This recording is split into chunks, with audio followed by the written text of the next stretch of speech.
Os amantes da palavra do Senhor, aqueles que amam aprender a palavra, e assim bem como está intrínseco na palavra, unido pela palavra, da qual faz com que a nossa fé não esmoreça, mas seja alimentado pelo poder da palavra. A fé é alimentada pelo poder da palavra. Então, é muito comum nós ouvirmos esta palavra alimento, se alimentar, não é? É muito comum nós nos alimentarmos. E esta palavra no meio cristão,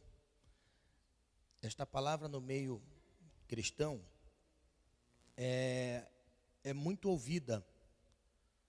Haja vista que esta palavra alimento, ela foi dita pelo nosso Senhor,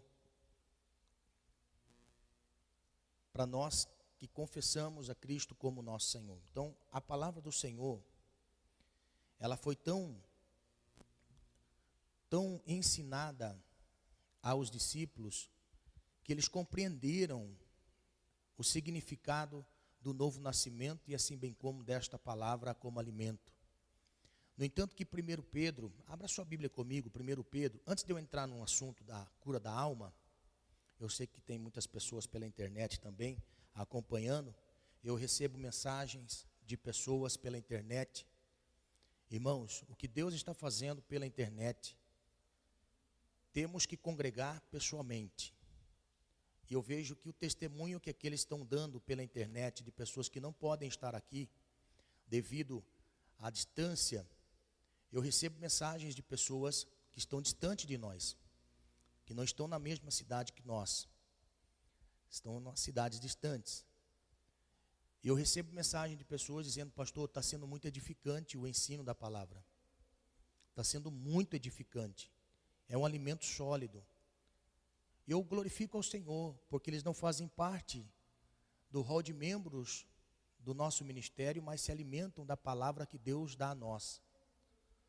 Eu acho lindo isso, que o Senhor, Ele tem alimentado pessoas além fronteiras, além cercanias. Deus tem dado alimento a pessoas que estão distantes de nós. Eu louvo a Deus pela sua vida que está pela internet, que compartilha, são compartilhadores dos nossos cultos. Inclusive tem pessoas, olha que coisa linda, tem pessoas que não fazem parte do nosso hall de membros e que hoje está assistindo e já compartilhou num grupo de mais de 500 mil pessoas. Nós estamos fazendo parte na vida de pessoas que estão distantes de nós e que estão compartilhando com outras pessoas. Irmãos, e como eu vejo assim como uma onda, o Senhor está fazendo esta onda atingir outros lugares, e outras pessoas estão sendo edificadas.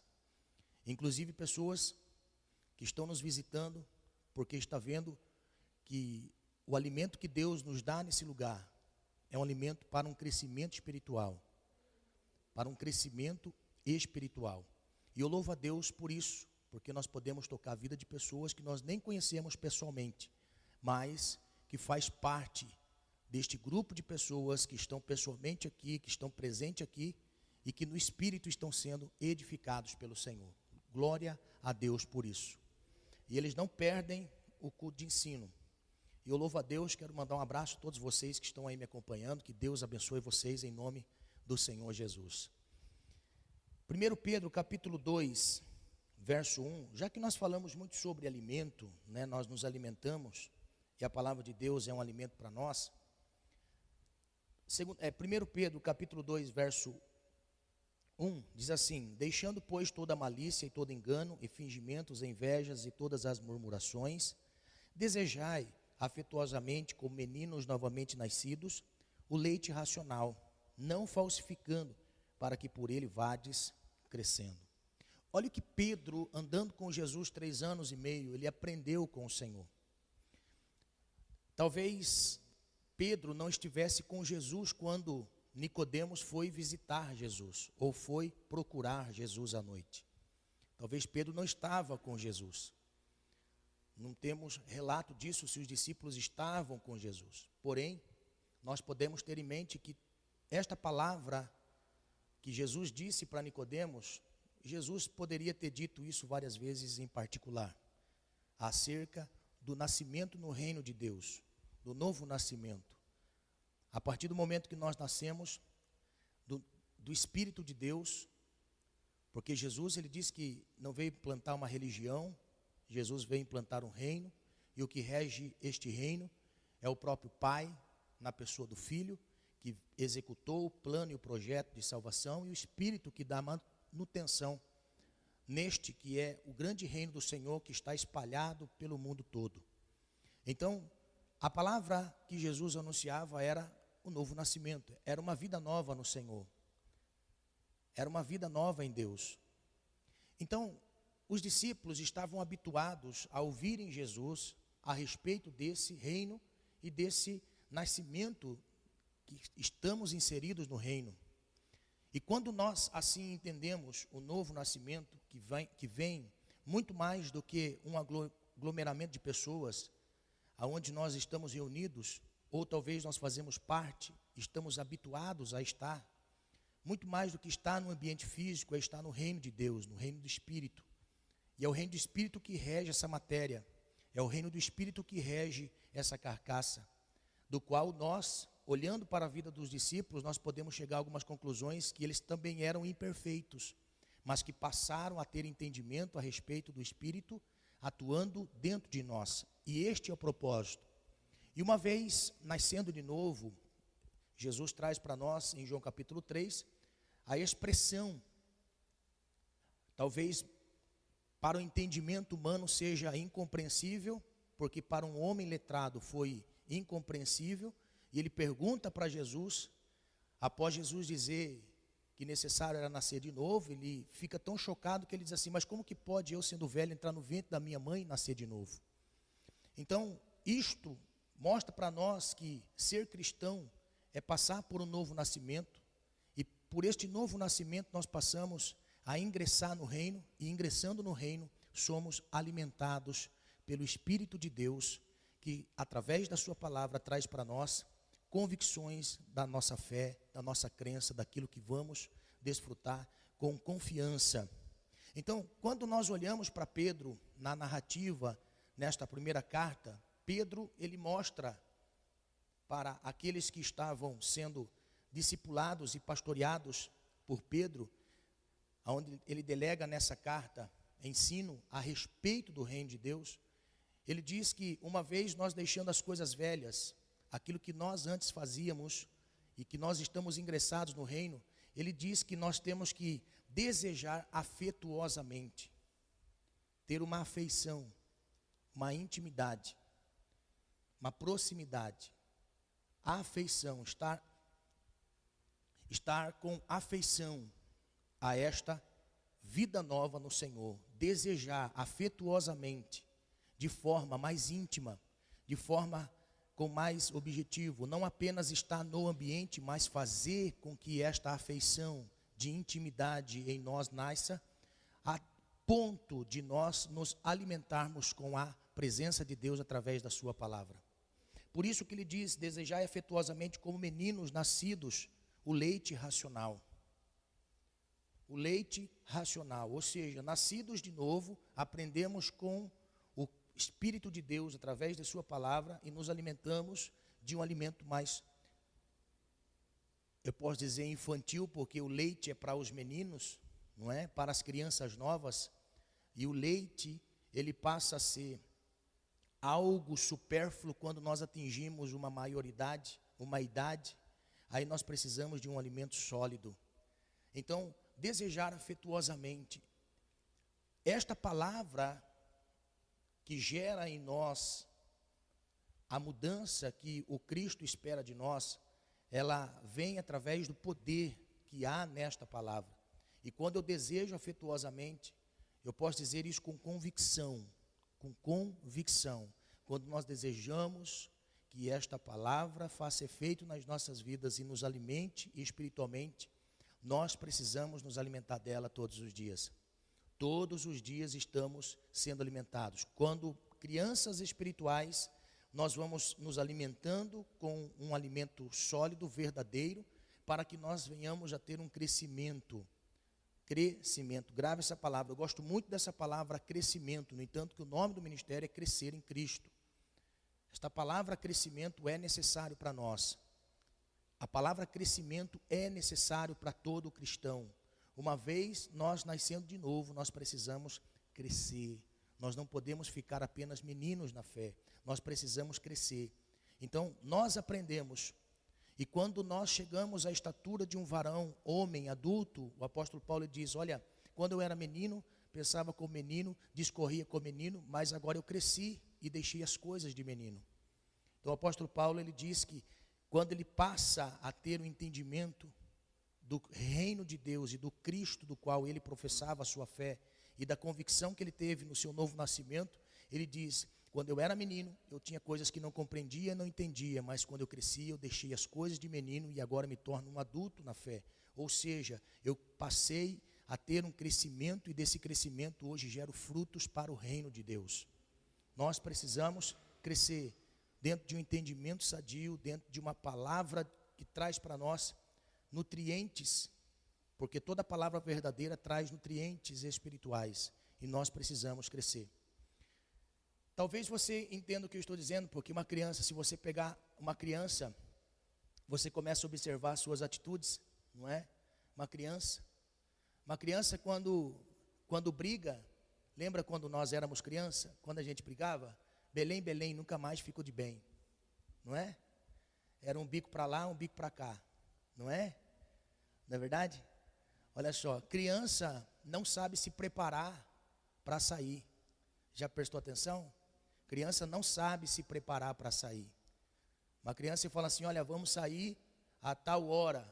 Quando você chega 10 minutos antes de sair, não tomou banho, não se preparou, não é? Aquele negócio todo. Vai para o chuveiro, fica brincando no chuveirinho. Criança não sabe se preparar para sair. Irmãos, e nós estamos nos preparando para sair dessa terra, para sair desta vida. Nós estamos nos preparando para sair. Nós estamos nos preparando para encontrar com o nosso Senhor. Então, muitas outras coisas, criança, ela não sabe o que é compromisso. Ela pode falar sim, mas ao mesmo tempo ela já está dizendo não pelos seus atos.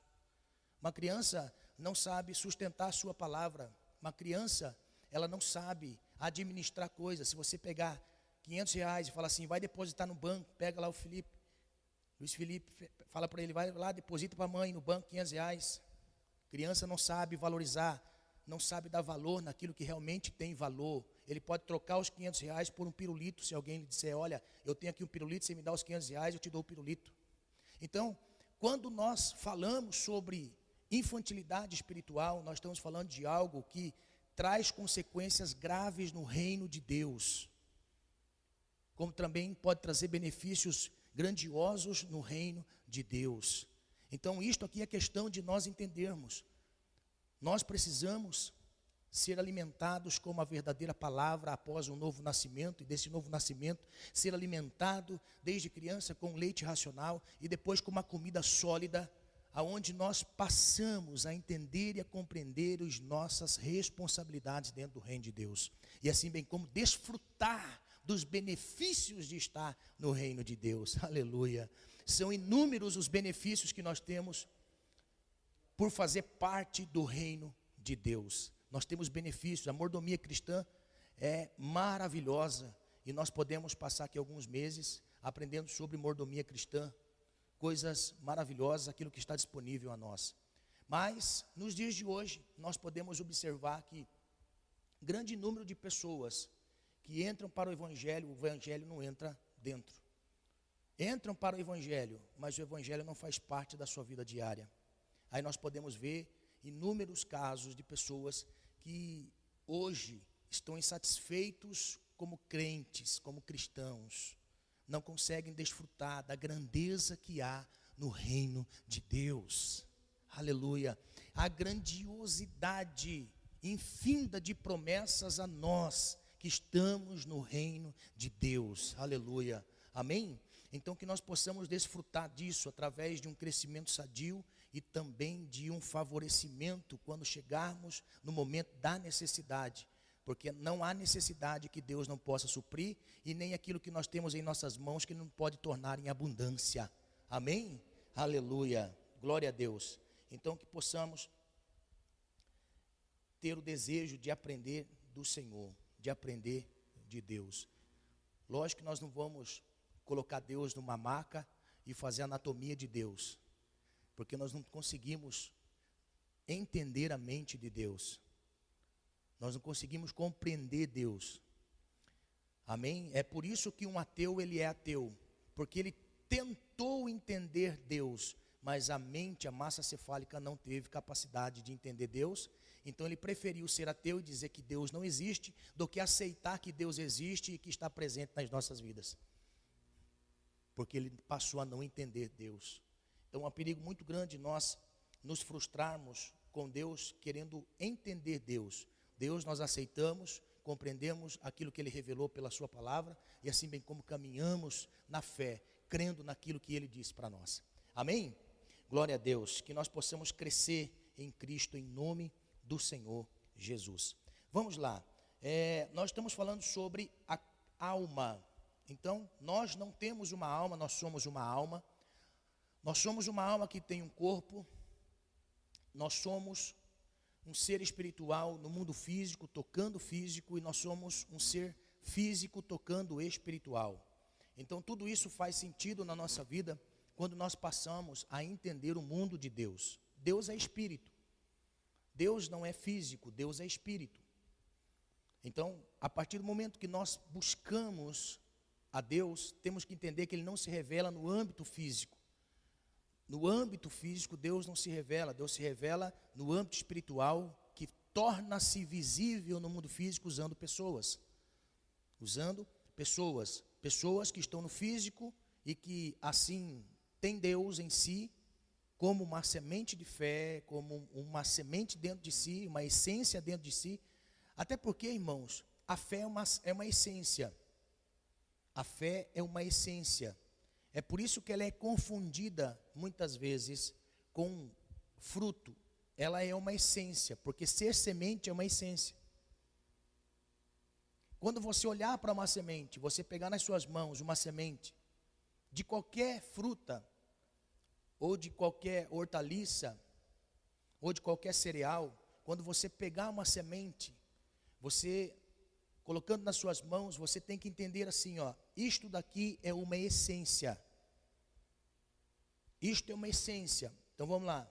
Se você tiver lá, ó, talvez grande como uma semente de manga, ou pequena como uma semente de mostarda, as duas são essência de ser o que são. Ou seja, se você plantar semente grande, a semente grande de manga vai nascer um pé de manga. Se você plantar uma sementinha pequenininha de mostarda, ela vai ser mostarda, por causa que ela é uma essência. Essência. Grave isso na sua mente. Então, o que a fé é em nós? É uma essência. Não tem como nós dizermos assim, eu creio em Deus, mas eu não tenho fé. Não existe. Não existe uma pessoa que diga assim, eu creio em Deus, mas eu não tenho fé. Não tem como. Porque a fé é uma essência de Deus em nós. A fé é uma essência de Deus em nós. Assim como a semente precisa de ambiente propício e nutrientes propícios para crescer, assim nós também despertar a nossa fé. Precisamos ter ambiente propício. Agora olha só, o ambiente propício para nós vermos a fé na nossa vida são as provações. Você já pegou? Vou fazer você entender. Como é que nós enxergamos fé na vida dos grandes homens da Bíblia? E nas grandes mulheres da Bíblia? Eu falo grande, pode ser que seja no anonimato. Existem mulheres que nem o nome dela é citado. O nome de algumas mulheres nem são citados. A vida de alguns homens nem são citados. Mas como é que nós vemos uma grande fé? Como é que nós vemos algo na vida acontecendo? Através das coisas adversas. Através das coisas adversas. Através das adversidades da vida. Através daquilo que nós recebemos como herança de nossos pais. Então, tudo aquilo que nós presenciamos na vida, se nós olharmos com a visão de Deus dentro desse reino, tudo vai ser para nós despertarmos a nossa fé. A essência de Deus que há em nós. A essência de Deus que há dentro de nós. E nós alimentamos isso através da convicção que vem pela palavra do Senhor. Que vem pela palavra de Deus. Não tem ninguém que diga assim, eu quero crescer e ter fé, mas eu não quero aprender, não quero ouvir, não quero ler, não quero meditar, não quero estar na presença. Então não tem fé despertada, não tem como vermos a fé. A fé é uma essência de Deus em nós, para nós crermos que em todos os momentos da nossa vida existe um ser maior do que nós. Maior do que nós. E que no dado momento nós vamos usar esta fé que há em nós. Aleluia. Amém? Aleluia. Então nós estamos aprendendo sobre fé. A fé que nos une a Deus, a fé que nos cura, a fé que nos liberta, a fé que nos move. Gênesis 42, por favor, hoje nós vamos ler um texto aqui da palavra do Senhor. Gênesis 42, 13.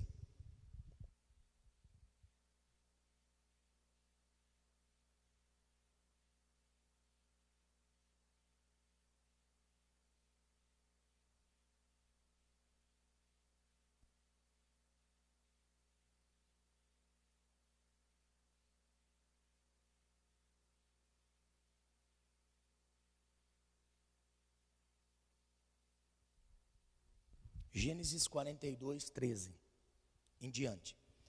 Amém? Os irmãos se depararam com um texto que diz assim: e eles disseram: nós, teus servos, somos 12 irmãos, filhos de um varão da terra de Canaã. E eis que o mais novo está com o nosso pai. Está com o nosso pai hoje. Mas um já não existe. Então lhes disse José: isso é o que vos tenho dito, dizendo que sois espias. Nisto sereis provados. Pela vida de Faraó não saireis daqui, senão quando vosso irmão mais novo vier aqui. Enviai dentre vós que traga vosso irmão, mas vós ficareis presos, e vossas palavras serão provadas se há verdade convosco. E se não, pela vida de Faraó, vós sois espias. E pô-los juntos em guardas 3 dias. E ao terceiro dia disse-lhe José: fazei isso e vivereis, porque eu temo a Deus. Nós estamos falando sobre José, e muitas lições se tira da vida de José, dentre essas que nós estamos ensinando sobre esta cura da alma, ou seja, entender o que passa na alma de todo ser humano, inclusive daquele que teme ao Senhor, daquele que foi chamado para servir ao Senhor e estar na presença do Senhor. Então, a vida de José para nós é um modelo em muitas áreas. Nós temos José como um ícone, ou seja, é alguém a ser visto e de forma imitado. É José, porque José tem a feição do nosso Senhor. Então, José, ele também tem uma alma, ou também teve uma alma. José também foi uma alma sobre a terra. Você já notou que a Bíblia, ela sempre vai narrar para nós, principalmente no Antigo Testamento, quando você olha a entrada de a entrada de Noé na arca, a Bíblia diz que foram 8 almas salvas. Por que não diz 8 pessoas salvas? mas diz lá, 8 almas. Quando nós olhamos para a entrada de Israel no Egito, nós temos lá escrito, entrou 70 almas, e não 70 pessoas. Então, quando nós olhamos para o relato bíblico sobre alma, todos nós diante de Deus somos uma alma, e que tem um corpo. Então José também era uma alma que tinha um corpo, José também era uma alma. Então José, ele também como alma tinha sentimento. A alma fala de sentimento. José tinha sentimentos. José tinha sonhos. Sonhos para ele de um modo comum, como nós falamos, quando criança nós temos sonhos de ser alguém na vida, fazer alguma coisa, ter alguma coisa. Mas José, além de ter os sonhos pessoais, Deus tinha um sonho para José. Deus tinha um sonho para José. E todo aquele que Deus tem um sonho na vida, pode esperar que alguma coisa vai acontecer no decorrer da sua vida. Quando uma pessoa é escolhida por Deus para cumprir um propósito, e nós falamos de sonho, então José, ele era uma pessoa que tinha um sonho de Deus. E que ele tinha que passar pelo preparo de Deus. Então a maneira que Deus fez com que José fosse preparado foi o momento da adversidade. E nós podemos ver, ou talvez você já conheça a vida de José, e ver que no decorrer da caminhada de José, muitas coisas foram acumulando na alma de José. Muitas coisas foram acumulando, como também você, chegando nos dias de hoje, muita coisa acumulou na sua alma. Você pode observar quantos traumas familiares, quantos traumas sociais, quantos traumas pessoais, quantas coisas você sofreu, quantas coisas você já vivenciou até chegar ao dia de hoje. Então, nós podemos chegar a uma conclusão: ou nós somos uma alma que tem um regozijo no Senhor por poder entender que Deus nos escolheu, ou somos uma alma amargurada. Somos uma alma enferma. Então, dentre esta enfermidade, passando pelo pecado dos nossos pais no Éden, gera-se em nós uma alma distanciada do Senhor e que precisa ser resgatada. Com os traumas que a vida nos apresenta, devido ao sistema do mundo e do pecado, pessoas contraem traumas na vida, e nós podemos ver isso na vida de José. Por mais que José fosse um servo de Deus, no momento da sua alegria, eu gosto sempre de frisar isso, no momento da sua alegria, ele vai colocar o nome de seu filho, pelo processo da vida que ele enfrentou, Manassés. Deus me fez esquecer da casa de meu pai e das aflições. Mas que no fundo, nós estamos observando que José não tinha conseguido esquecer. Porque nada na nossa alma passa desapercebido se nós não entendermos que precisamos ser curados pelo Senhor. Que precisamos de cura sobre a alma que foi ferida e machucada. E nós já pegamos na vida de José muitos pontos que, se você ler a Bíblia desapercebido, você não pega. Passa desapercebido. Mas que nem nesse texto aqui, nós podemos ver algo valioso e importantíssimo para nós, para ver a enfermidade na alma de José. A enfermidade que estava na alma de José. Como também, irmãos, olha só, Jesus é tão maravilhoso que nos ensinos de Jesus nós conseguimos compreender coisas maravilhosas. Ele disse assim: a boca fala o que o coração está cheio. Mas este coração que Jesus diz não é o coração que bombeia sangue, mas sim a alma de alguém que está colocando para fora aquilo que está aqui dentro. A boca fala o que o coração está cheio. Então, nós conhecemos alguém por aquilo que ele fala, por aquilo que ele diz. Conhecemos o interior por aquilo que é dito, por aquilo que é falado. Então, a alma de José, ela deixa espairecer para nós de forma tão clara nas suas atitudes e nas suas palavras, que nós chegamos a uma conclusão. Quando ele deu o nome do filho primogênito dele, a sua alma estava sangrando ainda. E que Deus vai nos ensinar muitas coisas pela frente ainda. Amém?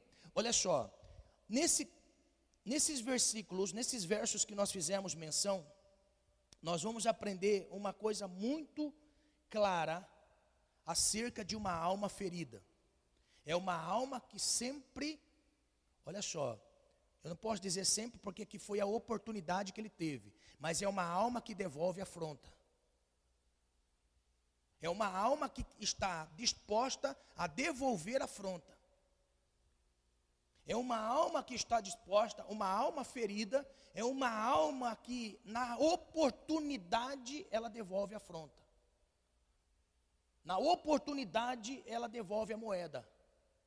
Na oportunidade clara que ela tem, ela troca o mal por mal. Não, pastor, mas José era crente. Vamos acompanhar?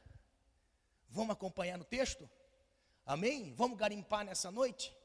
Vamos garimpar nesse texto aqui? Então vamos embora. A Bíblia vai mostrar para nós, no verso 13 em diante, que na conversa que José estava tendo com seus irmãos, diga-se de passagem, olha que interessante. José, ele falava a mesma língua de seus irmãos.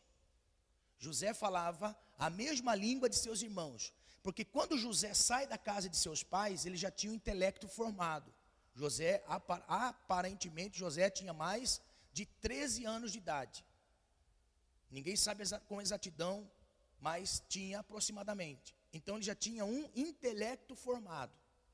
E do intelecto formado, José sabia falar a língua de seus irmãos. Mas nesse momento de encontro, José não falou a língua de seus irmãos. José falou a língua egípcia.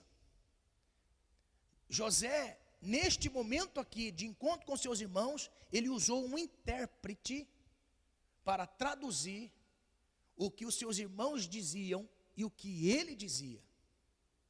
O texto mostra para nós. Então, quando José se encontra com seus irmãos, ele não deixa transparecer nem na sua palavra que era irmão. Olha que interessante. Agora, por que é que José não transpareceu que era irmão? Porque a alma de José estava sangrando. A alma de José estava trazendo a memória daquilo que os seus irmãos fizeram a ele. Amém? José estava, naquele momento, José não estava deixando transparecer que era irmão.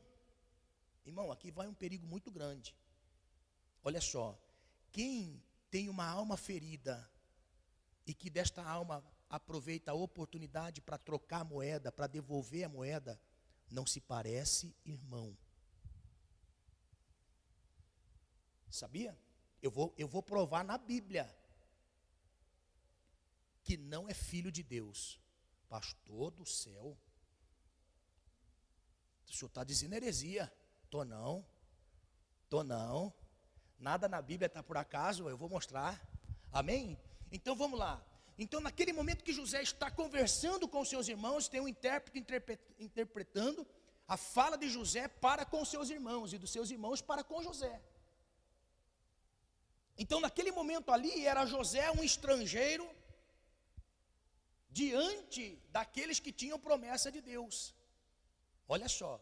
Então a Bíblia começa dizendo para nós assim: e eles disseram: nós, teus servos, somos 12 irmãos, filho de um varão da terra de Canaã, e eis que o mais novo está com o nosso pai hoje. Tem ponto final aí? Hã?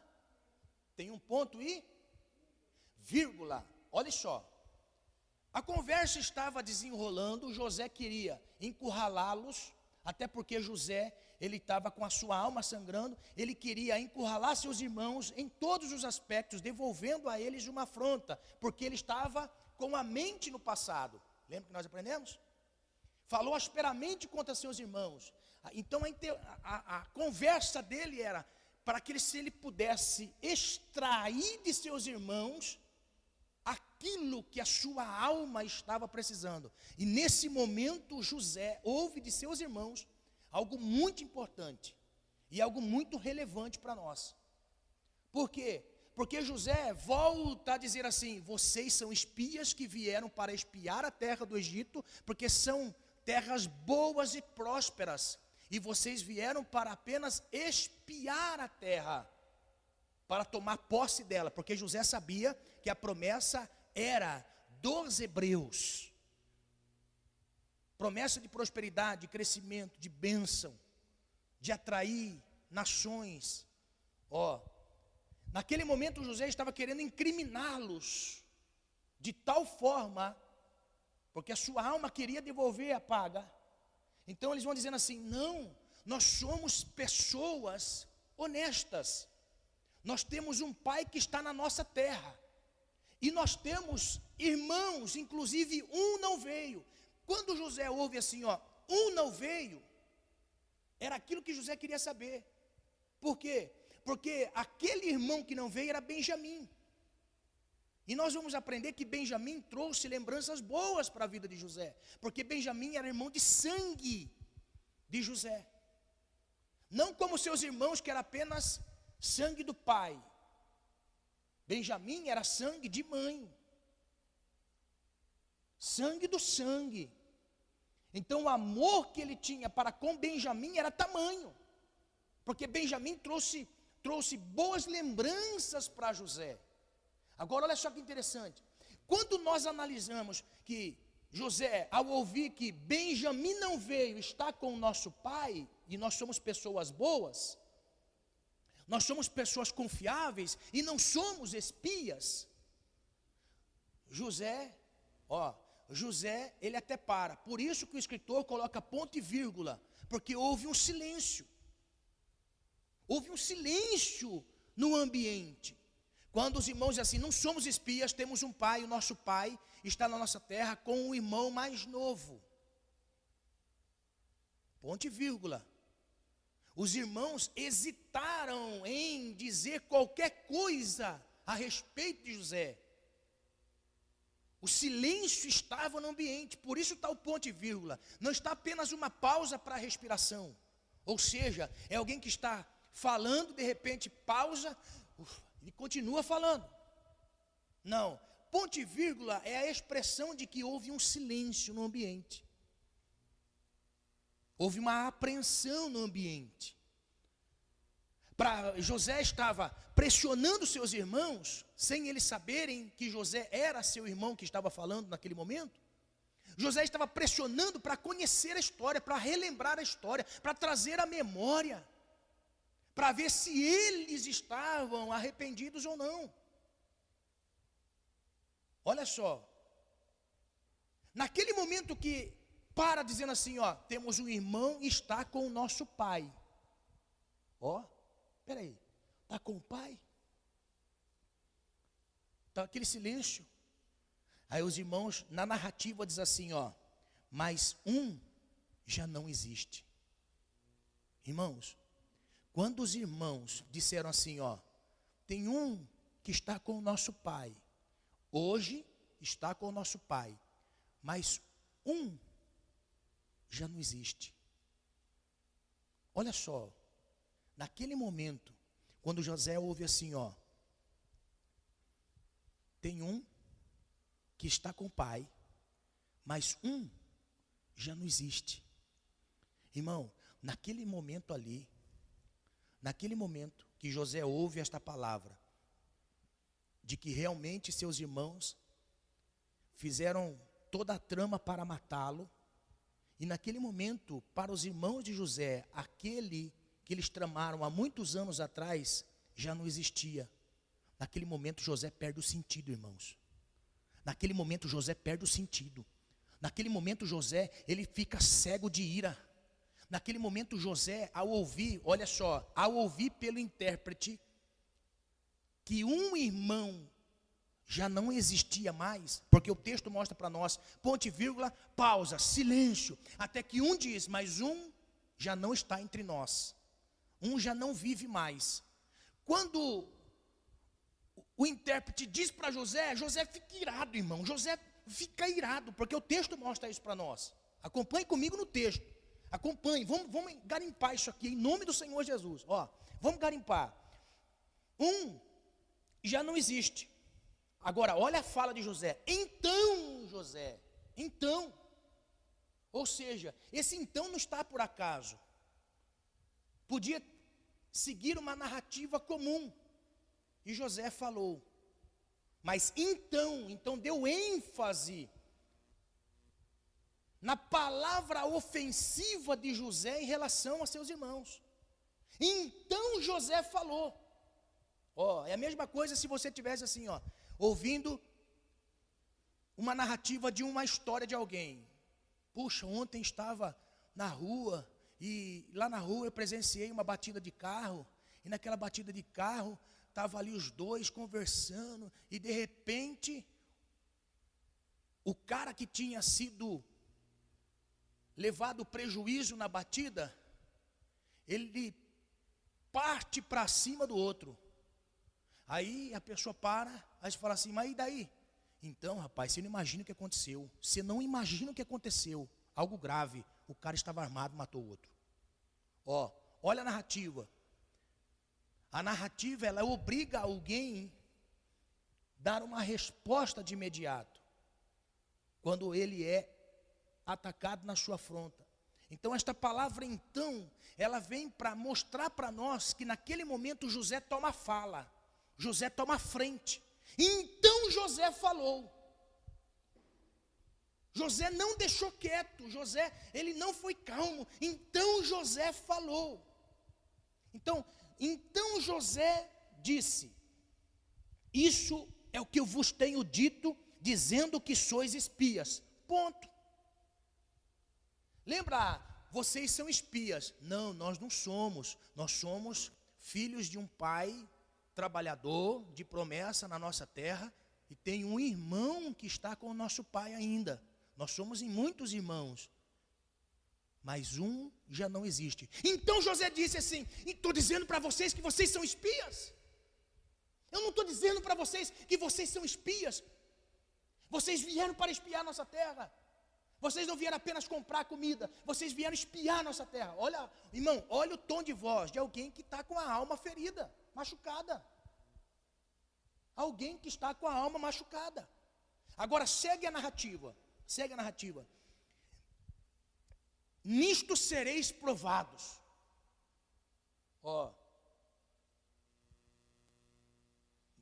Eu vou provar se verdadeiramente vocês estão dizendo a verdade. Eu vou provar para vocês. Eu vou provar vocês. Aí depois ele vai dizendo assim: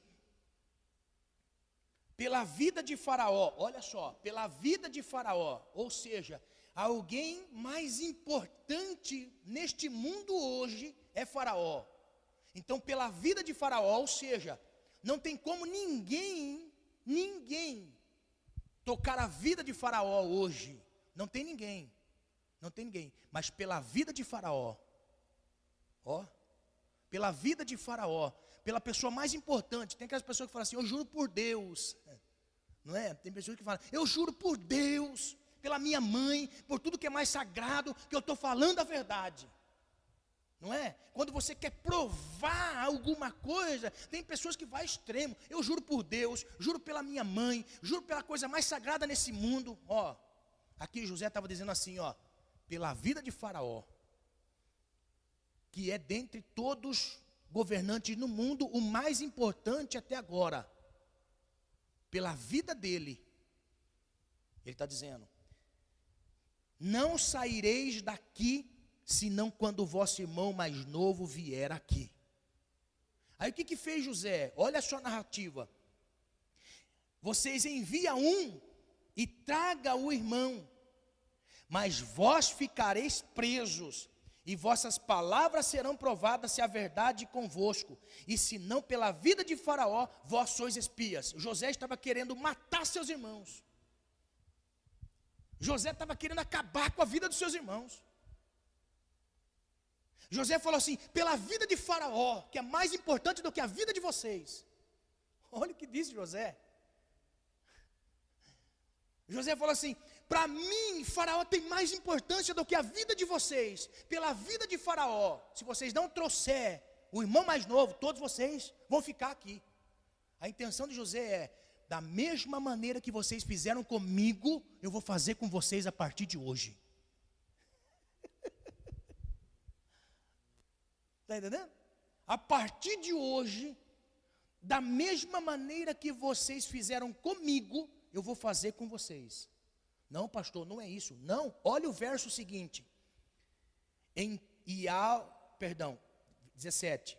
E pô-los juntos em guarda 3 dias. 3 dias.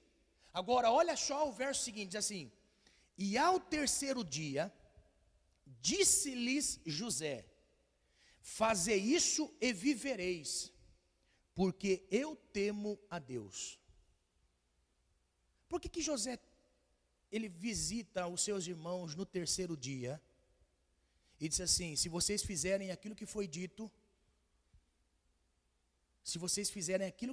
vai ser melhor para vocês.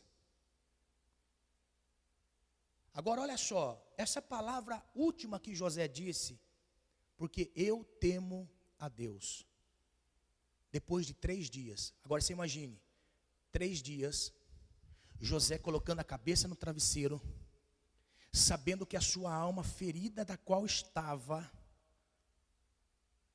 querendo devolver a afronta a seus irmãos, querendo devolver, e com a mesma moeda que os seus irmãos lhe fizeram alguns anos atrás.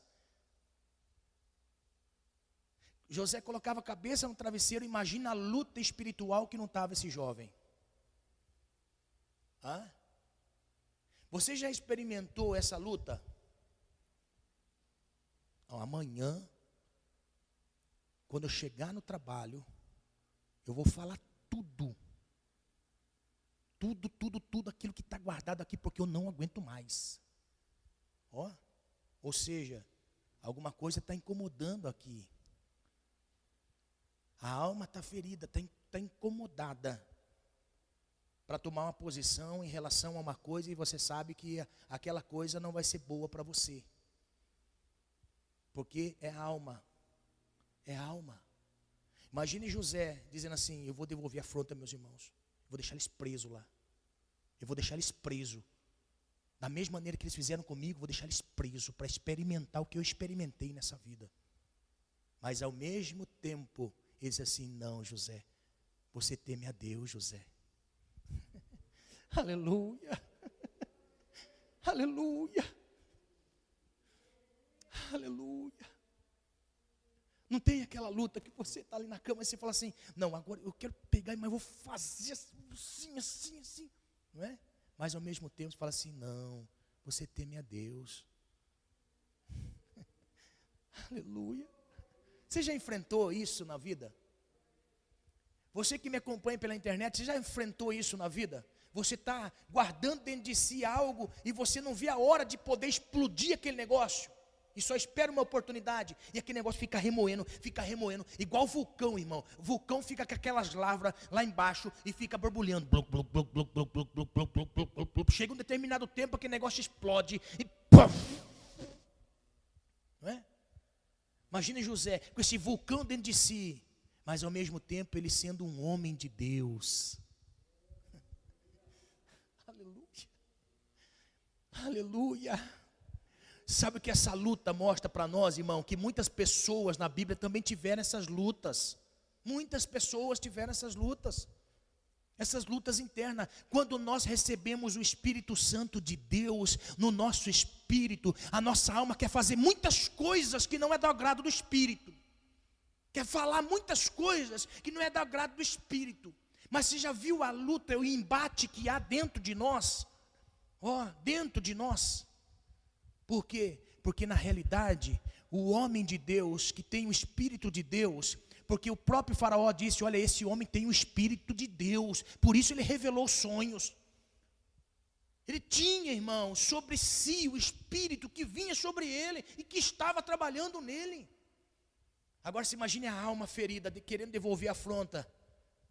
Por isso que ele vai ao terceiro dia, irmão. Ele podia deixar os irmãos lá, enquanto não viesse o irmão que foi enviado para trazer Benjamim, enquanto não viesse, José não ia para conversar com eles.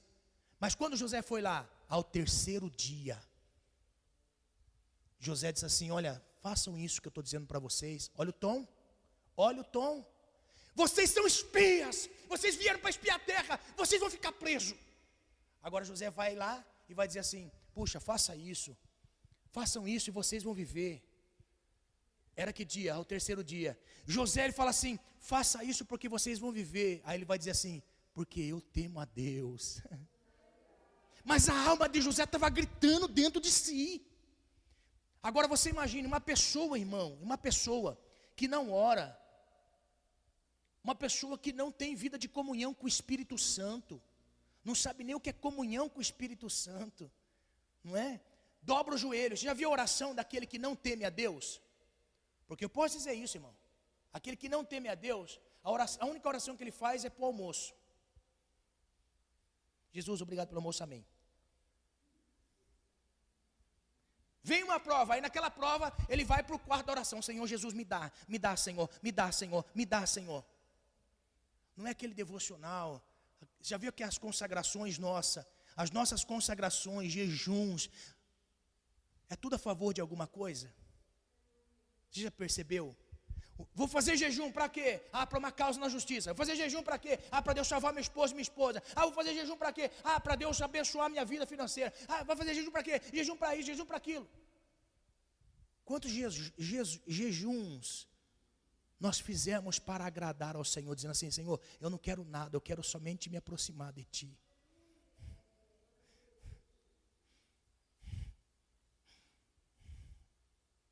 Só quero me aproximar do Senhor. Só quero estar na sua presença, Senhor. Não quero nada, Senhor. Não quero nada. O Senhor já sabe tudo. Já percebeu? Então, quando uma pessoa não tem essa vida com Deus, irmão, é muito fácil uma pessoa viver com os sentimentos da alma. E nesses dias aonde nós estamos vivendo, irmãos, nós podemos viver muitas pessoas vivendo numa alma amargurada e triste,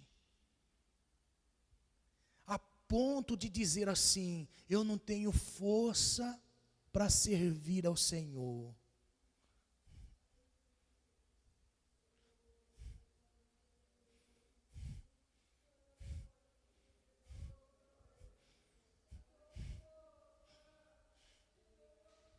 Eu não tenho força para servir a Deus. Eu não tenho mais alegria. Irmãos, uma coisa é nós perdemos a alegria, talvez por uma notícia, por algo, mas não ter motivo para servir ao Senhor. Aí as consequências, presta atenção, porque, irmão, o desânimo nunca anda sozinho, o desânimo é covarde demais. O desânimo é covarde, ele vem acompanhado do barraco, dos palavrões, ele vem acompanhado dos calotes, ele vem acompanhado das devoluções, da troca de moeda, do mal com mal. Está entendendo? É isso que nós estamos falando. Quando nós não estamos cheios de Deus no reino, as coisas que estão à nossa volta, que já um dia foi ferido, nós podemos observar por aquilo que fala, por aquilo que vê, por aquilo que vive. Observe, nós estamos vivendo um tempo aonde a maioria das pessoas estão insatisfeitas. Vou provar. Muitas pessoas estão insatisfeitas, olha só, insatisfeita com a aparência, insatisfeita com o que ganha, insatisfeitas com a família, insatisfeito com tudo, irmãos. Isso é prova de uma alma que precisa ser curada pelo Espírito de Deus, que precisa ser tocada pelo Espírito de Deus. Então aqui José, agora nós vamos entrar no assunto. José, ele vai mostrar para nós que a alma precisa ser curada.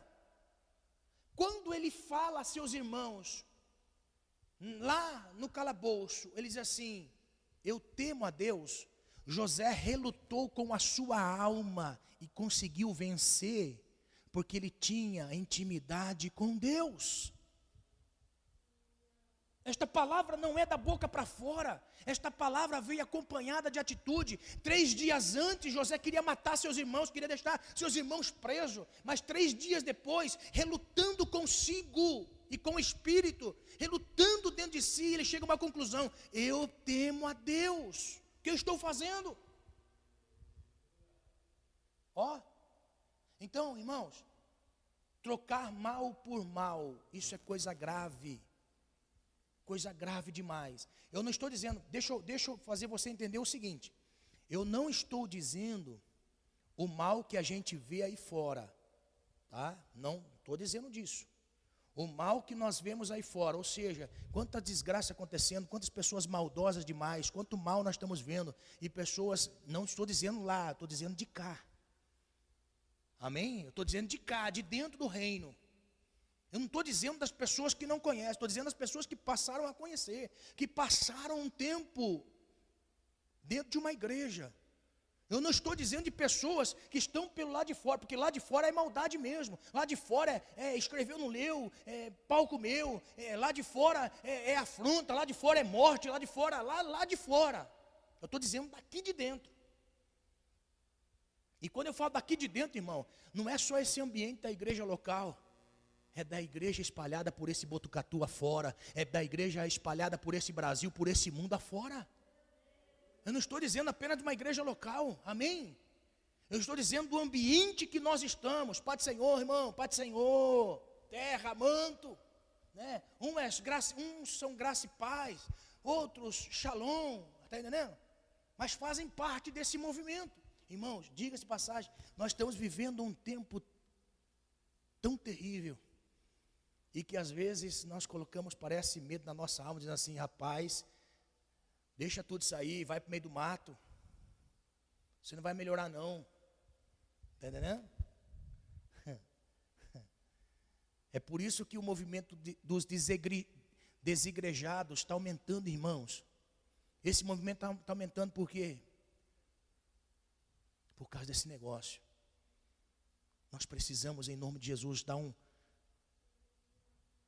palavra em cima disso. Nós precisamos dar um basta nisso em nome de Jesus. Nós precisamos acender as nossas candeias e deixar iluminar em nome de Jesus. Ser diferente. Irmãos, olha só o que eu vou dizer. É alguém vendo uma boa ação de alguém. É alguém vendo uma afronta de uma pessoa a alguém. E essa pessoa não revidando a afronta. Isso daí é marcante. Por quê? Porque é raro. Em nome do Senhor Jesus, seja a cada um de nós referência para alguém. Ou seja, aconteceu qualquer coisa, calma, respira. Tu és homem de Deus, mulher de Deus, teme a Deus, calma. Por quê? Porque tem pessoas que estão vendo.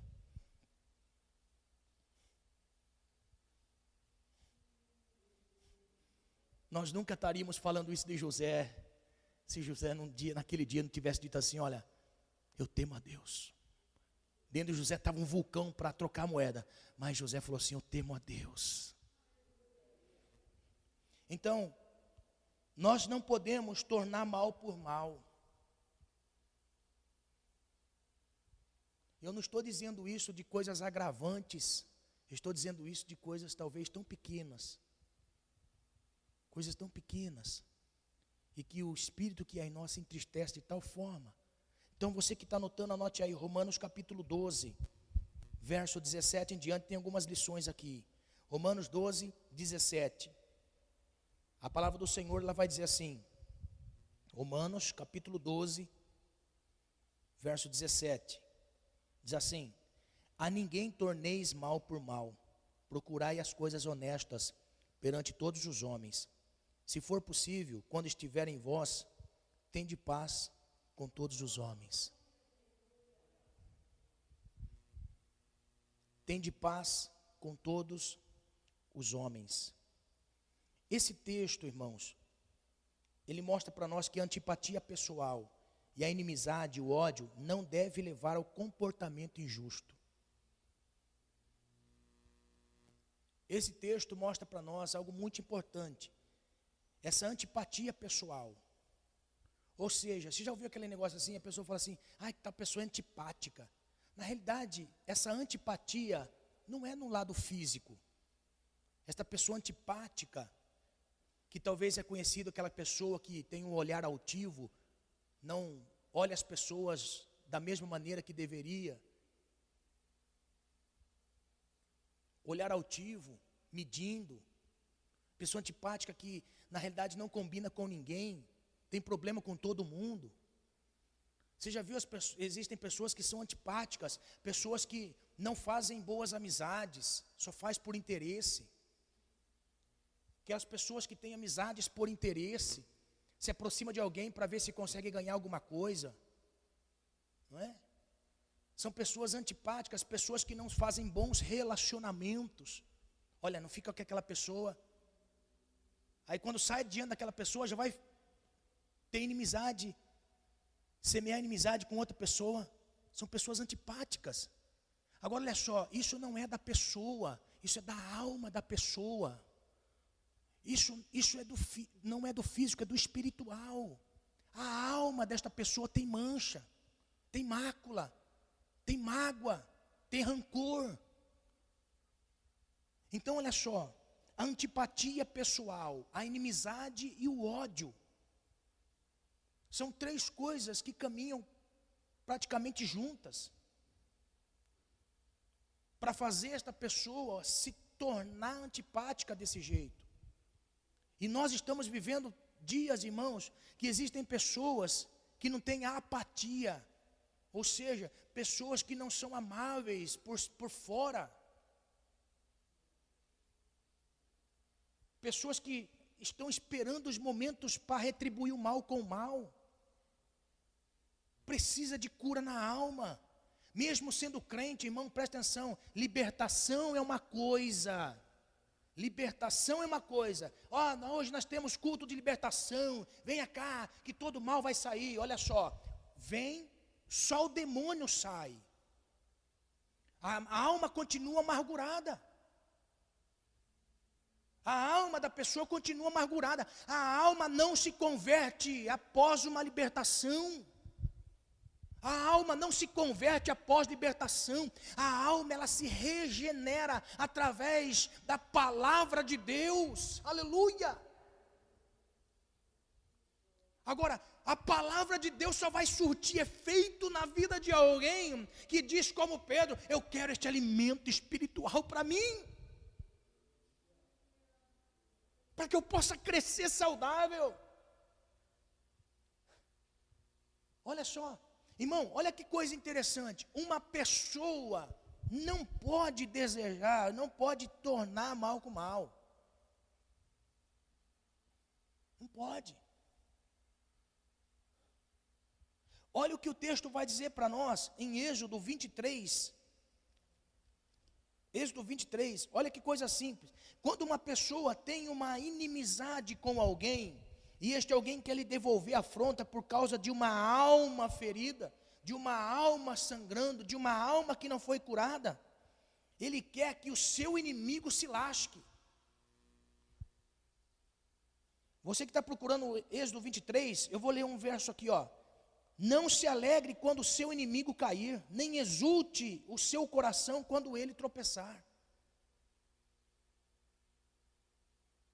Alguém que se fez inimigo de alguém, por N razões, não guarde isso no seu coração, ou seja, não guarde isso na sua alma.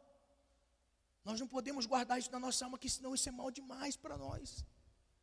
Vai dizer o texto de Êxodo 23, 4, 5. Se você encontrar perdido o boi ou jumento que pertence ao seu inimigo, leve-o de volta a ele.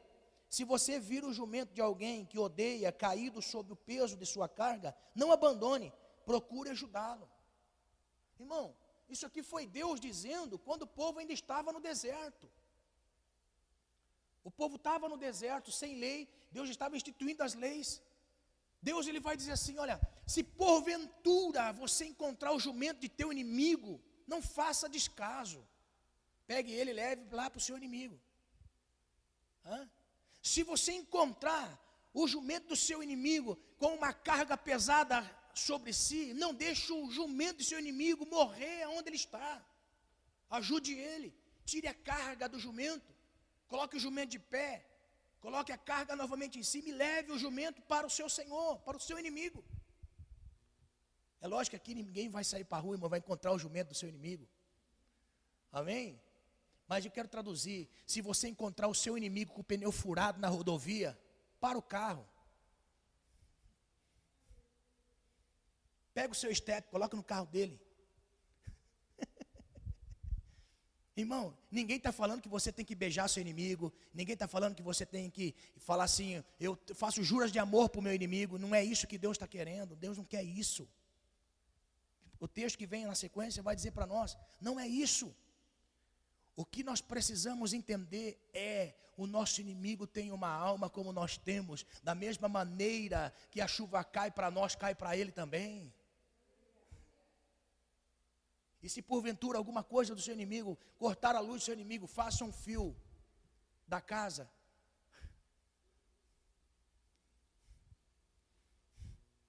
Amém?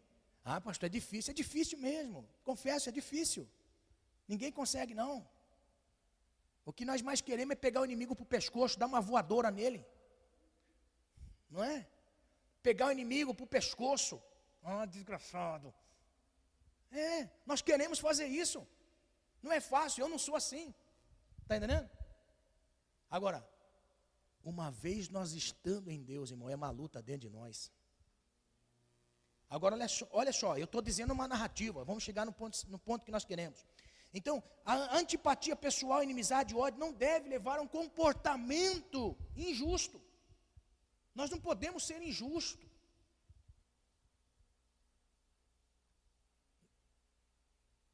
E é isso que nós estamos falando, uma alma que não é injusta. Uma alma que sofreu injustiça. Mas nós não podemos ser injustos.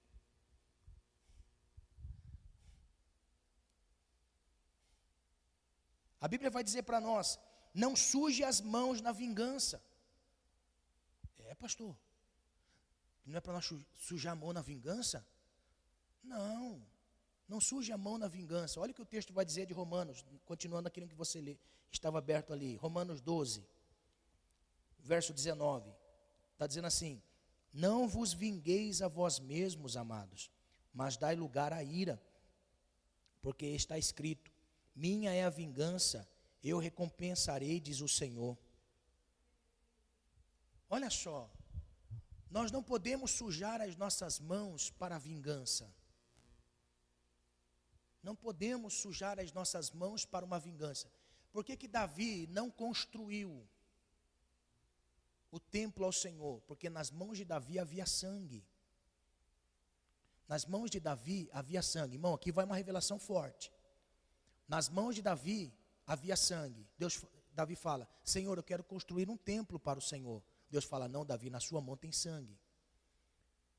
Porque Davi era um homem sanguinário. Quando ele ia para a guerra, ele matava pessoas. Davi, ele não perdoava não. Davi matava mesmo, porque essa era a ordenança. E além de Davi matar pessoas, ele matou uma pessoa. Uma pessoa, como vingança. Para consumar um ato.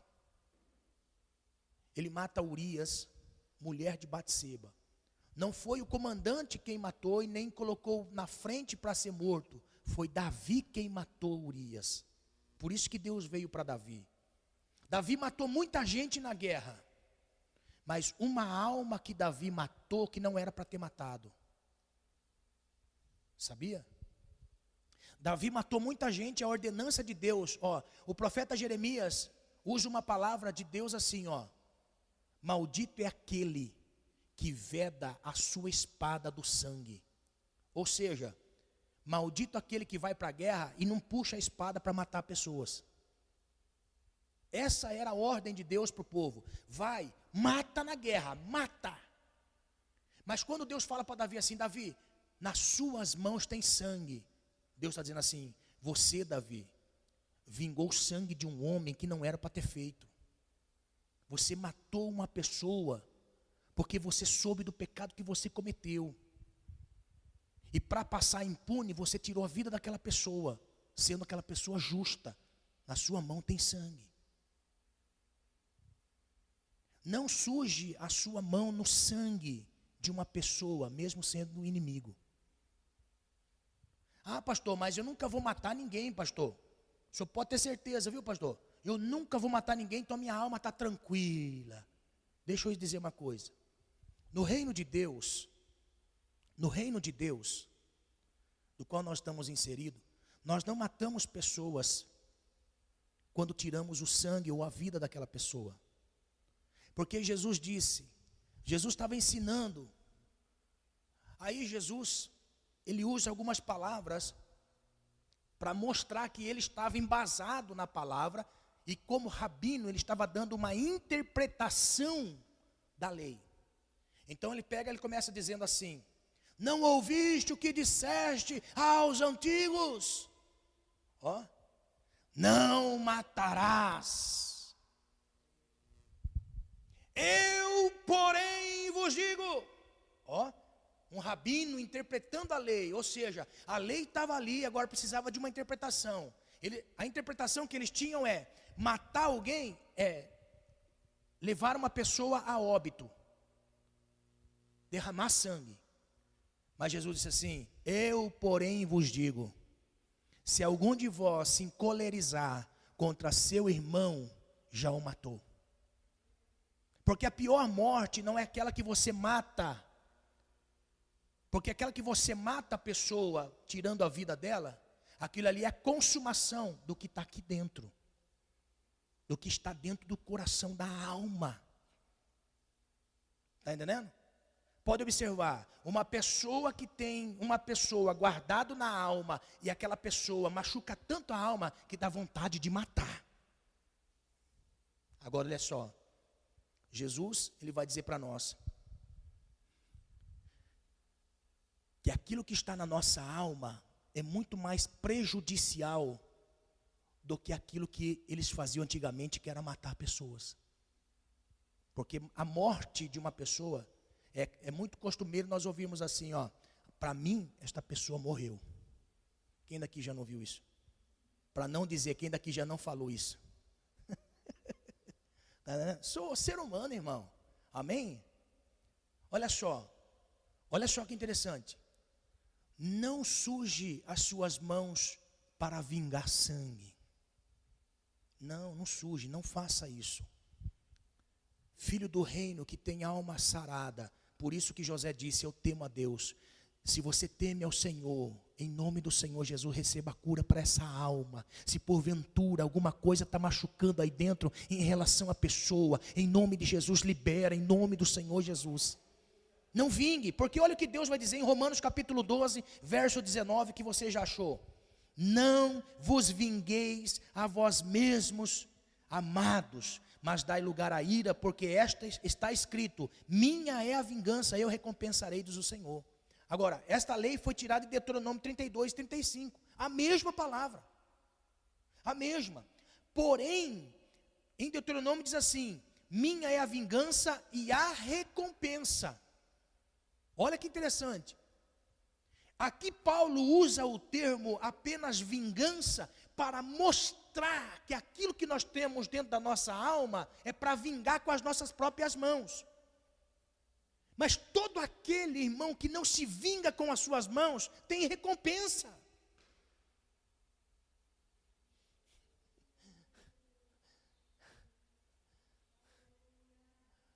Está entendendo? Minha é vingança e a recompensa, ao tempo em que resvalar o seu pé, porque o dia da sua ruína está próximo, e as coisas que lhe hão de suceder se apressam a chegar. Aqui Deus está dizendo assim: eu também vingo e eu também recompenso. Agora olha só, o seu pé pode escorregar qualquer dia.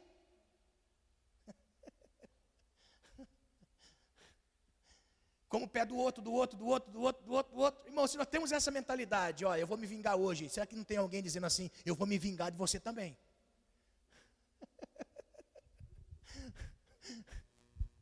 Está entendendo? Pegou a revelação em nome de Jesus. Pegou? Não, eu vou me vingar de alguém. Será que na mesma noite que talvez nós não estivemos dizendo assim, ó, eu vou me vingar de alguém, será que alguém não está dizendo assim, eu vou me vingar daquela pessoa?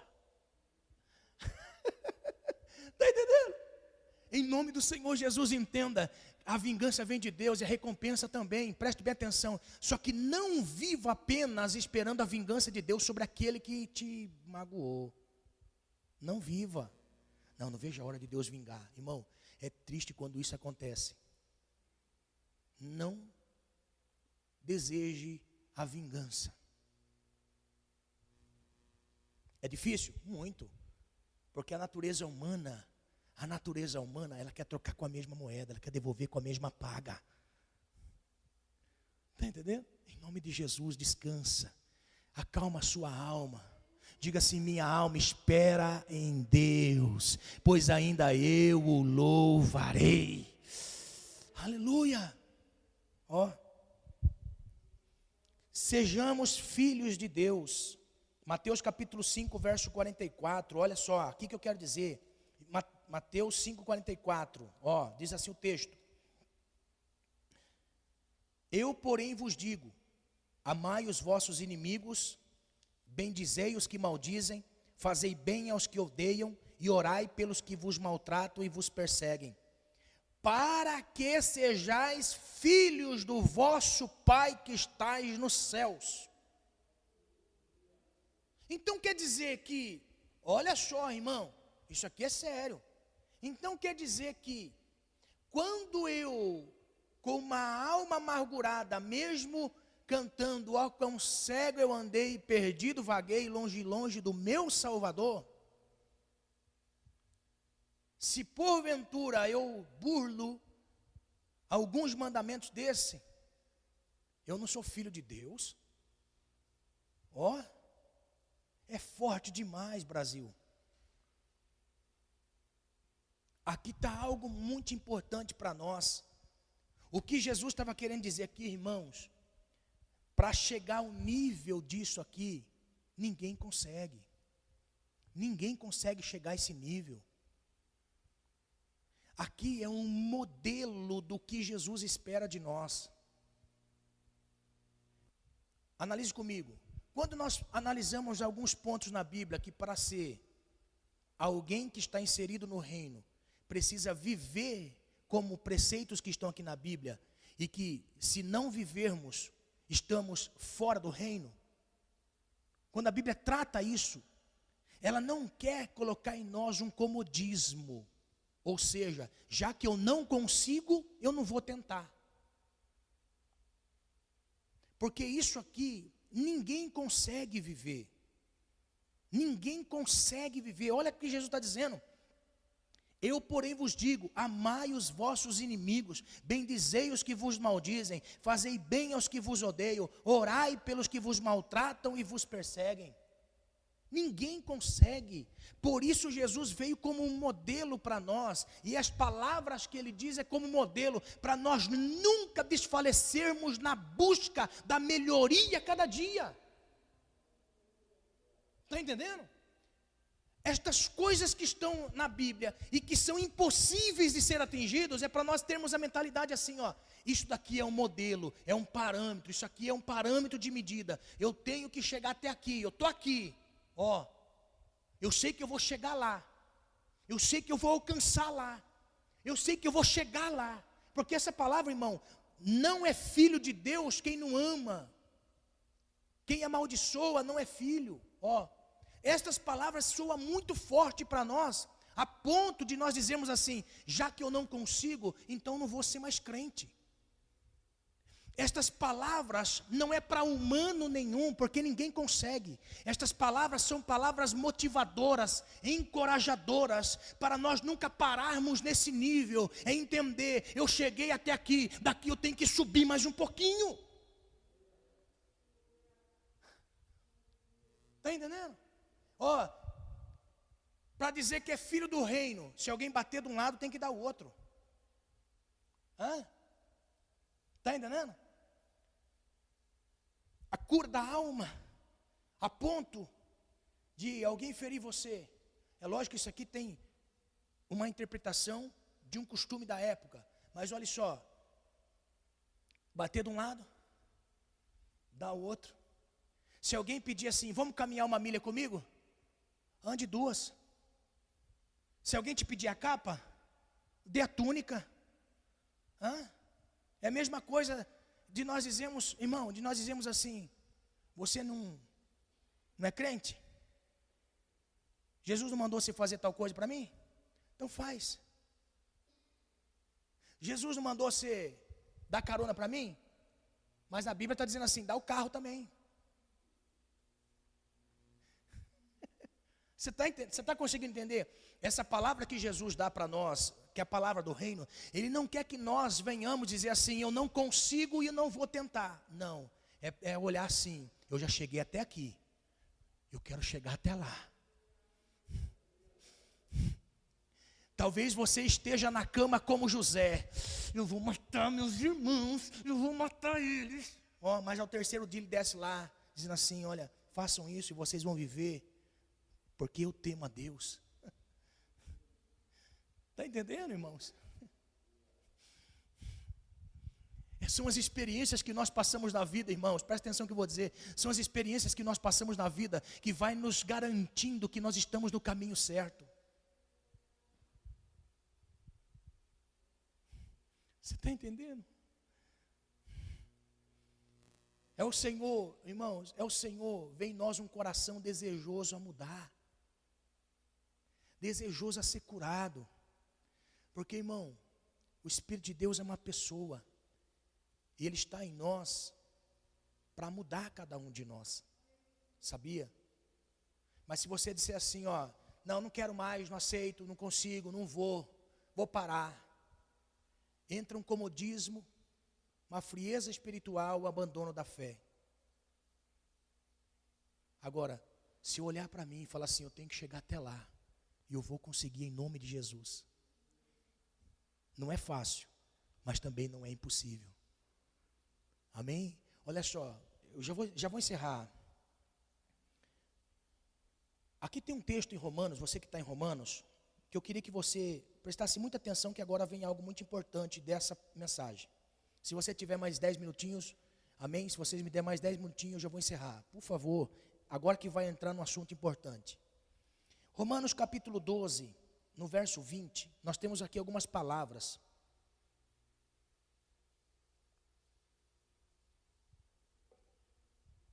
Romanos capítulo 12, verso 20. Tem algumas palavras aqui importantes para nós. Diz assim, portanto, se o teu inimigo tiver fome, dá-lhe de comer. Se tiver sede, dá-lhe de beber. Porque fazendo isso, amontoarás brasas de fogo sobre a sua cabeça. Não te deixes vencer do mal, mas vence o mal com o bem. Aqui, o texto que foi lido nessa noite, que é de inspiração do apóstolo Paulo, é um texto costumeiro em Israel, devido aos provérbios de Salomão. Esse texto Paulo traz à memória aos irmãos, porque era costume deles entenderem isso conforme dizia a sua tradição. Então olha só, Provérbios capítulo, não precisa nem abrir, fique nesse texto de Romanos. Provérbios capítulo 25, verso 21 e 22. Provérbios 25, 21 e 22. Diz assim: se o que te odeia tiver fome, dá-lhe pão para comer, e se tiver sede, dá-lhe água para beber, porque assim brasas lhe amontoará sobre a cabeça, e o Senhor te pagará. Olha só, esta palavra, ela vem devido a um costume. Nós temos em mente que o Antigo Testamento havia algumas ordenanças que era olho por olho, dente por dente, aonde da mesma medida com que eu fui ferido, também vou ferir. Então, se me arrancarem um olho, devido a um julgamento de juízes, eu tenho liberdade de também arrancar o olho da pessoa que me feriu. Se eu fui acometido de uma amputação de algum membro do corpo, também tenho liberdade de fazer isso. Então, olho por olho, dente por dente. É lógico que tem uns costumes de leis de povos antigos, não cabe agora, mas olhe só. Então eles acreditavam, dentro desses mandamentos, e era costume, eles acreditavam que quando você olhasse para o seu inimigo, que estivesse precisando de algo, de duas coisas essenciais, beber e comer. Beber e comer. É quando uma pessoa tinha um coração perdoador, um coração disposto a passar por cima dessas coisas para ser visto por Deus e abençoado por Ele. Mas dentro desse costume tinha uma outra regra importante, e que isso, o apóstolo Paulo faz menção no Novo Testamento. Quando você vê o seu inimigo, ele não queria apenas que você fizesse algo para chamar a atenção do seu inimigo, ou para que o seu inimigo olhe para as suas boas ações e volte a amizade com você. Não é isso. Não é que o seu inimigo, ou o inimigo de uma pessoa, fazendo o seu inimigo bem a ele viesse a reconciliar. É muito mais do que isso. É muito mais. Aqui entra um costume que os sacerdotes faziam no tabernáculo de Moisés, que era um costume, quando o sacerdote estivesse limpando o ambiente da casa do Senhor, ou do tabernáculo, eles tinham que se santificar ao Senhor. Então não entrava sacerdote dentro do tabernáculo a toda hora, a todo momento. E quando precisasse alguém entrar no lugar mais santo, que era o lugar santíssimo, este alguém tinha que fazer sacrifício de animais. Então o sacerdote pegava 2 animais e sacrificava um na entrada e um na saída. E quando acontecia desse sacerdote, em determinados tempos, o sumo sacerdote preparava 2 animais, um para ele entrar no Santo dos Santos, matava na entrada, e o bode ele matava no final, junto com o outro que era como espia no deserto. Por isso que fala bode expiatório. Então o bode expiatório, ele morria no deserto, enquanto um morria no altar. O outro era solto para ir para o deserto. Isso para o sumo sacerdote entrar no lugar santíssimo. Para o sacerdote, ele tinha que matar o animal todas as vezes que ele entrasse, porque ele não podia entrar no Santo dos Santos, e nem muito menos no lugar santo, nem muito menos no lugar santíssimo. Olha só, o sacerdote, quando entrasse no lugar santíssimo, ele tinha que pegar a brasa do altar, a brasa viva que estava no altar, a brasa que recebeu o sangue do animal sacrificado e que dava acesso a ele a entrar no lugar santíssimo. Ele pegava aquela brasa, colocava dentro do incensário, pegava um punhado de aromas na sua mão. Quando ele entrasse no lugar santíssimo, ele tinha que pegar aqueles aromas e colocar em cima daquela brasa que estava incandescente. E tinha que, dentro do Santo dos Santos, fazer esse movimento para que aquela brasa não se apagasse e que a fumaça, ao sair daquela brasa no lugar santíssimo, chegasse até Deus.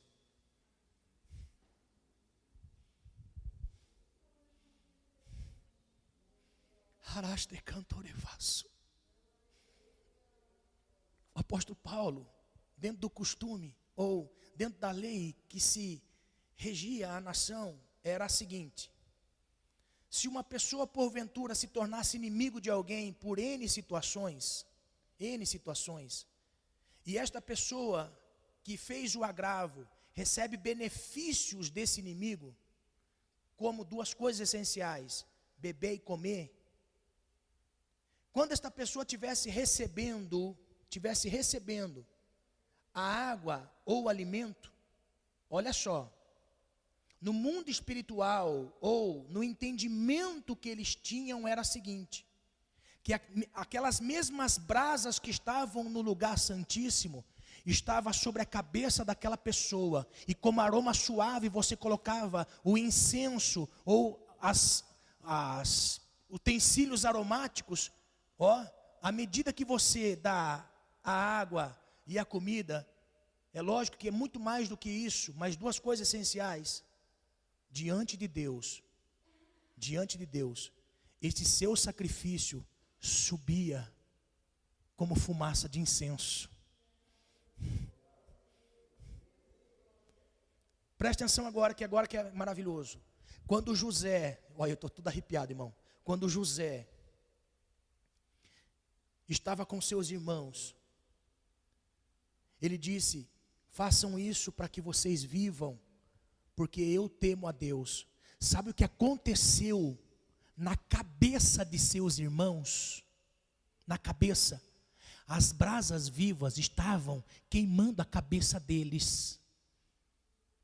E como um aroma suave que subia diante de Deus, os seus irmãos começaram a dizer assim, abra a Bíblia comigo, Gênesis 42, vamos encerrar, Gênesis 42, aleluia, aleluia.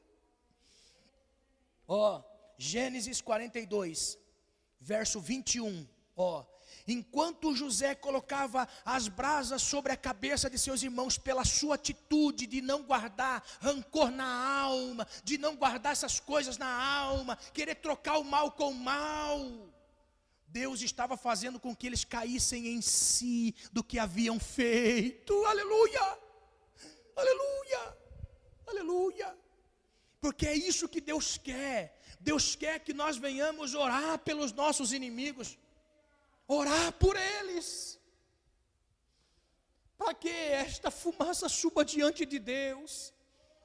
Olha o que eles disseram, Gênesis 42, verso 21, eles disseram assim: então disseram uns aos outros, na verdade somos culpados acerca do nosso irmão, pois vimos a angústia da sua alma quando nos rogava a nós, porém não ouvimos, por isso vem sobre nós esta angústia. E Rúben respondeu-lhe dizendo, não vou dizia eu, dizendo, não pequeis contra o moço, mas não ouvistes, e vedes aqui o seu sangue também é requerido. E eles não sabiam que José os entendia, porque havia intérprete entre eles.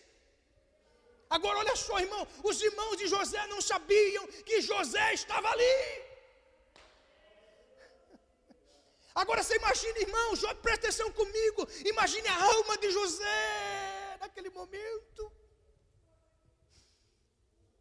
Imagine José falando assim, meu Deus, eles estão reconhecendo que estavam errados. Se nós queremos ver salvação de pessoas, nós temos que tomar essas atitudes. Oh meu Deus, é por isso que você ora para salvar pessoas e Deus não salva. É por isso que existem pessoas que precisam de salvação e você tem orado e não vai salvar. Enquanto não tiver obras de justiça que amontoem na cabeça das pessoas brasas vivas e o aroma chega diante de Deus e resposta e recompensa venha. Olha só, irmãos, os irmãos de José não sabiam que José estava ali, mas José sabia e entendia o que eles estavam dizendo. Eles estão entendendo que erraram contra mim. Olha que ele disse assim, olha que Rúben disse, passaram-se vários anos, 22 anos aproximadamente. Olha só, olha que coisa linda. Rúben começa a dizer assim, vocês não observaram o dia que o nosso irmão foi levado como escravo, porque nós vendemos? O que dizia José chorando e com angústia na alma? José estava com o quê? Com angústia na alma. Você já se comportou como alguém que tem angústia na alma? Essa angústia, irmãos, que diz aqui que José estava na alma, era a mesma angústia que quando uma pessoa perde um ente querido. Tem o que console? Agora a palavra que Rúben vai dizer, vocês lembram da fisionomia do nosso irmão, quando nós o vendemos, e ele disse para nós, por favor, não faça isso comigo, e nós, com tanta inveja, vendemos o nosso irmão. Agora Rubem está dizendo o quê? Irmão, é isso que Deus espera de nós. Quando nós temos uma alma sarada, olha só, e Deus está falando comigo nessa noite, muito forte. Olha só, além de falar com você, fala comigo, olha só. Naquele momento, os irmãos de José caíram em si. Por isso que caíram na graça de José futuramente. E entenderam, porque primeiro eles caíram em si, do agravo que havia cometido. E é isso que importa para Deus. Deus, além de nos estruturar quando sofremos algum mal, eu sei, irmãos, que somos humanos. Deus nos estrutura quando sofremos o mal. Porém, quando nós vemos o bem de Deus na nossa vida, nós regozijamos muito mais do que quando nós perdemos. José começou a ser tratado da alma naquele momento. José começou a deixar aquele rancor de lado, a amargura na sua alma. Olha só, por quê? Porque na cabeça de seus irmãos estavam brasas vivas de Deus. Brasas vivas para Deus. Aonde aquelas brasas vivas estavam incomodando eles de tal forma para cair em si. E é isso que nós precisamos. Nós precisamos que os nossos inimigos, eles caiam em si. Não precisamos de fazer justiça, só precisamos que eles caiam em si. Em nome do Senhor Jesus, entenda, em nome de Jesus, se porventura algum inimigo está à porta, em nome do Senhor Jesus, amontoe brasas vivas na cabeça dele. Amontoe brasas vivas, de que maneira, pastor? Não revidando mal com mal. Não revidando mal com mal. Deus vai fazer você ver com seus olhos o que a cura da sua alma passou. Em nome do Senhor Jesus. Se coloque de pé, nós vamos encerrar. Amém? Olha só, eu não podia encerrar, eu tinha mais coisa, mas não podia encerrar sem antes dizer isso para os irmãos. Assim como José, nós extraímos do texto, extraímos aquilo que não foi nada invenção minha, irmãos. Amém? Não foi nada assim, porque a Bíblia não precisa de grandes coisas. A Bíblia só precisa de uma sensibilidade, fala assim: eu quero viver no Senhor.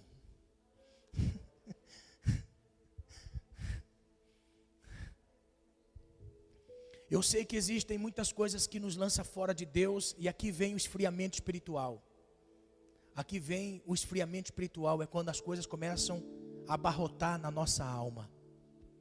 E José nos ensina nessa noite que todos nós queremos revidar quando sofremos o mal. Todos nós queremos revidar. Porque o revide é um desabafo da nossa alma. O revide é você olhar para você e falar assim: eu não vou me rebaixar mais. Eu não vou me humilhar mais. Mas quando assim nós fazemos, os humilhados serão exaltados. Aprenda isso, os humilhados serão exaltados. E a antipatia da alma não pode tomar conta de nós, que nós não venhamos conseguir viver o presente nem o futuro numa expectativa de melhora. Tudo que a Bíblia diz, ela mostra para nós como um modelo. Eu tenho que chegar lá. Eu tenho que chegar lá. Amém? Eu tenho que chegar lá. É um modelo. Eu não posso me acomodar. Eu tenho que chegar lá. E para chegar lá eu tenho que orar. Eu tenho que consagrar a minha vida. Eu tenho que me separar para o Senhor. Eu tenho que buscar a Deus. Eu tenho que lutar contra os sentimentos da minha alma. Eu tenho que dar lado para o Espírito Santo. Eu tenho que entender que é Deus quem vinga, que é Deus quem recompensa. Eu tenho que entender que tudo é Deus. E isso não vem de nós. Não vem de nós. Vem do Senhor. Vem do Senhor. Amém? Quando Jesus, ele pergunta para Pedro assim: Pedro, você negou tudo, agora eu vou perguntar para você: você me ama? Sim, Senhor, eu te amo. Tu apacento minhas ovelhas. Pedro, tu me amas? Sim, Senhor, te amo. Tu apacenta os meus cordeiros. Pedro, tu me amas. Senhor, tu sabe de tudo. Tu sabe de tudo, Senhor. Porque Pedro não tinha o mesmo amor que Jesus estava perguntando a ele. Jesus pergunta para Pedro assim: Pedro, você tem ágape por mim? Você me ama incondicionalmente? Sim, Senhor, eu tenho filéu por ti. Ou seja, eu tenho amor de filho para pai, de pai para filho. Mas ágape não. Eu tenho filéu por ti. Pedro, você tem ágape por mim? Senhor, eu tenho filéu por ti. Pedro, tu tens ágape por mim? Tu sabes, Senhor. Tu sabes que eu não tenho esse amor. Eu não tenho esse amor. Nós não temos esse amor. Nós não temos. Nós passamos a compreender o valor desse amor no decorrer da nossa caminhada com o Senhor. Você já percebeu que as pessoas de mais idade, que vão caminhando com o Senhor, que vão caminhando com Deus, vão se parecendo com o Senhor no final da vida? Você já teve essa curiosidade? Observe as pessoas que temem ao Senhor de idade. Tem o crente velho e o velho crente. O crente velho é terrível. Agora o velho crente é coisa gloriosa. O velho crente é aquele um assim: meu filho, já passei por isso. Faça assim. Ah, faz desse jeito, já passei por isso.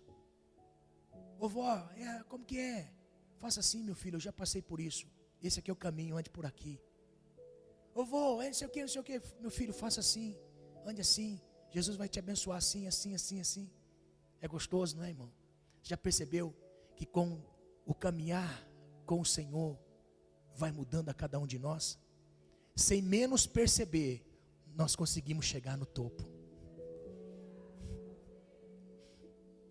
Nós conseguimos chegar aqui.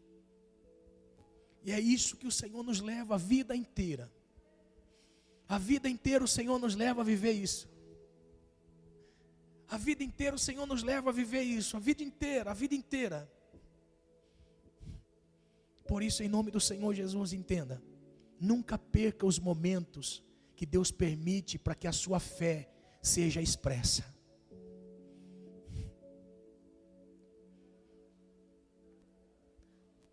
Há um tempo atrás, ou há alguns anos atrás, olha só que eu vou contar um testemunho pessoal meu. Há alguns anos atrás, uma pessoa me feriu a minha índole, feriu o ministério, feriu a minha família. E aquele negócio dentro da minha alma estava corroendo.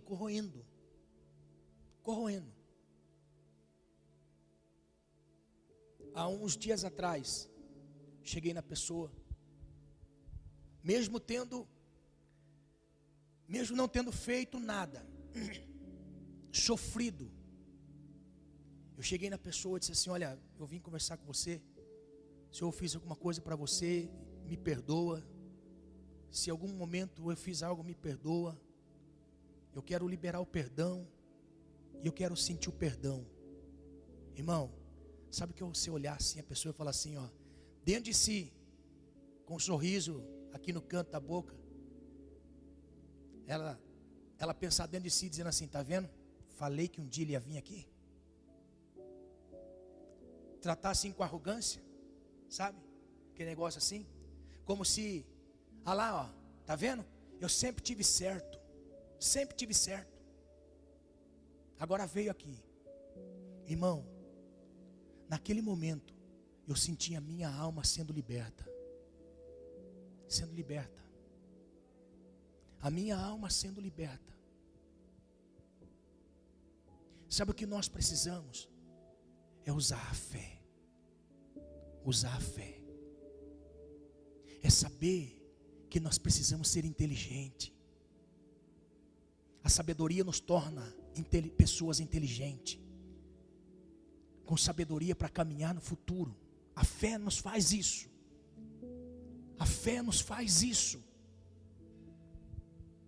Em nome do Senhor Jesus, entenda: quando você libera e não troca mal por mal, a sua alma é acalentada pelo Espírito de Deus.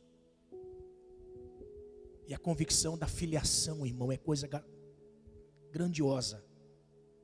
É a sensação da filiação. De não ter culpa no cartório. Está entendendo? Em nome do Senhor Jesus, entenda. Nós temos que chegar naquele nível. Nós precisamos chegar naquele nível. Eu não sei qual é a sua tentação. E nós somos atraídos e engodados pelas nossas próprias concupiscências. Presta atenção, próprias concupiscências. Tudo aquilo que está em nós. Nós somos enredados a ser provados. E Deus quer manifestar em nós recompensa da nossa obediência. Você recebe essa palavra?